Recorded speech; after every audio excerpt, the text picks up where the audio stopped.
I had a job, a holiday job with Hayes and Scott. They didn't have so when it came to work full time, they didn't have a job. So I ended up working with one of those Gold Coast architects, Douglas and Barnes, who had an office in Brisbane and in Surfers Paradise, and we're doing pretty quite interesting work actually, and very technically unusual. You know, they started using reinforced concrete blockwork, for example, in the early 60s. Single skin block. They did that amazing church in Indooroopilly, or that's right. is it Taringa? No, well, on the borderline there somewhere, yeah. But I mean, there was nothing like that. No. In the rest of Brisbane, anyway. So remember. where did that come from? I don't know. They were very much into concrete.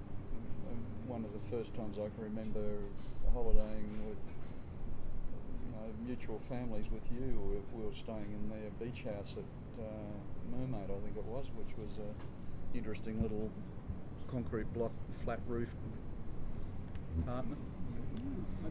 I'm not aware of it. I can remember a little house they did in Nobbies that was quite close to the Kennedys. Is that? Yeah, it was near. Maybe it was Nobbies. Yeah. It wasn't right on the beach. It was just one back. One door back in a street that ran into the beach. Yeah. Okay, I remember that house. Yes. And do you remember any of the projects that you worked on while you were there? Few, yeah. None of them significant. Small block of apartments at Currumbin on the hill there, which was structurally an interesting building because of the structural blockwork. And that was one of the first jobs that Bornhorst and Brian Ward did when he started up practice here in Brisbane and became the avant-garde structural engineer of the town. So that was an interesting process as well for me as a student to be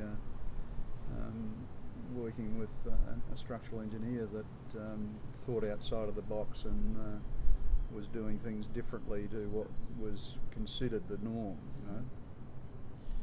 And after Douglas and Barnes, did you? Yes, I worked with Curranutta and Charlton. All the good ones. Yeah. I'd wanted to get a job there for quite a while, and I worked under quite closely with Danny Nutter and enjoyed that. I met Noel Robinson there. He was a student there as well at the time, 2 or 3 years behind me. Was he in your year? He was. Yeah, so 2 years behind me. Yeah. I've been friends with Noel since.